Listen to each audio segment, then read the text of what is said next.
Hey everybody, Moto Poet 59 here. Well, welcome to the channel.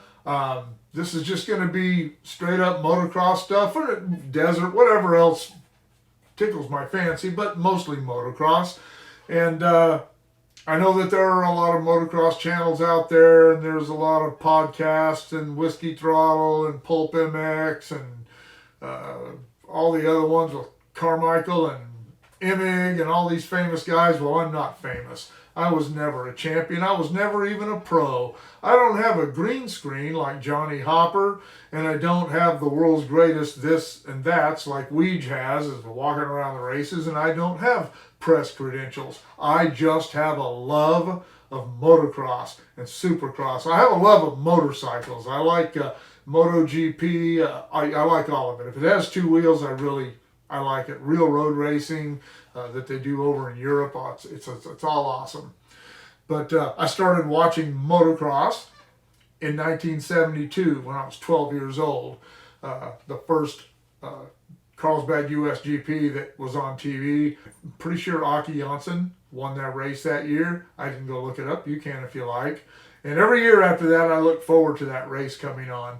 So I saved up my money from my paper route and mowing lawns, and I bought a 1973 125 MX Yamaha from Bakersfield Yamaha, a year old, and to this day it was the most beautiful bike I ever owned. Had that silver metal flake, or not metal flake, metallic tank with the red stripe and black pinstripes around that, and Yamaha in white.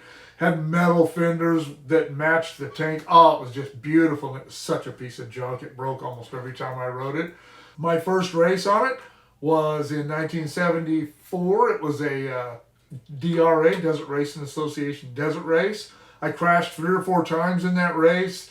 Found then I really wasn't a big fan of desert racing because I don't like not being able to see. My next race was the 1974 Barstow to Vegas, and the bike broke a piston about 5 miles short of pit 1. Then we got the piston fixed, and I entered the Cal City Grand Prix.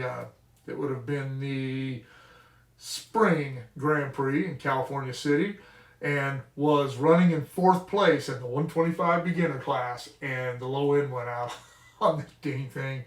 And so that was that.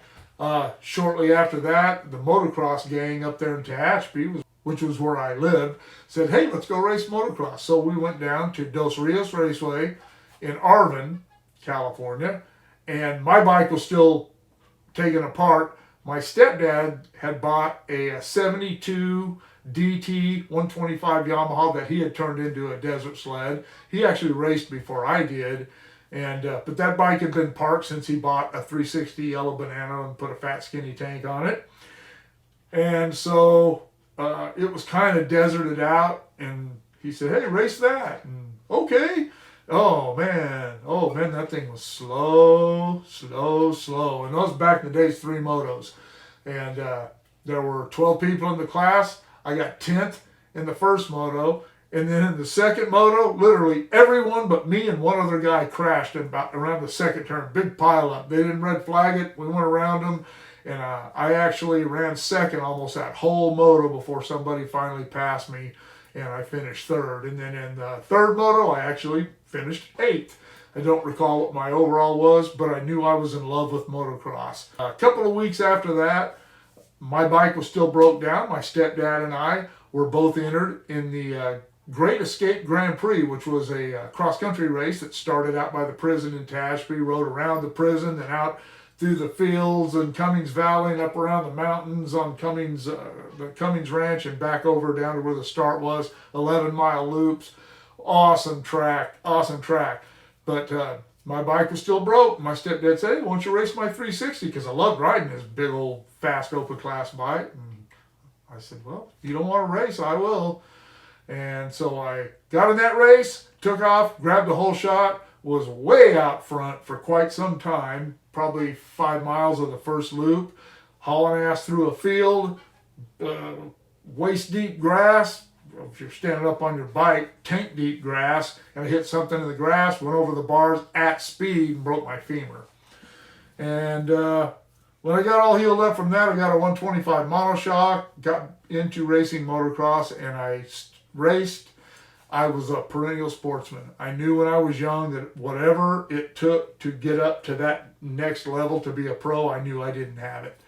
But I loved racing. I continued to race off and on until 2000, when I broke my femur again out at Los Angeles County Raceway, the old track, not the new Corey track. And it took a while to recover from that, quite a while. As I said, I did that on Memorial Day weekend in 2000. At the end of the year, my leg still wasn't healing properly.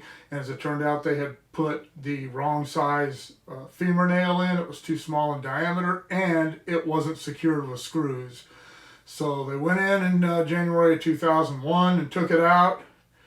And there it is right there. And they put one that was a little bit bigger and secured it with 4 screws, 2 at the top, 2 at the bottom. By far my most expensive trophy. And I'm looking forward to keeping up with the races this year and sharing my opinions about what's going on as things progress. And we'll see where that goes. I'll do it no matter who watches, probably. We'll see. It's only going to be probably a once a week thing, so it ain't that big a deal. I hope anybody who's watching this enjoys it. And all right, let's take off with this channel.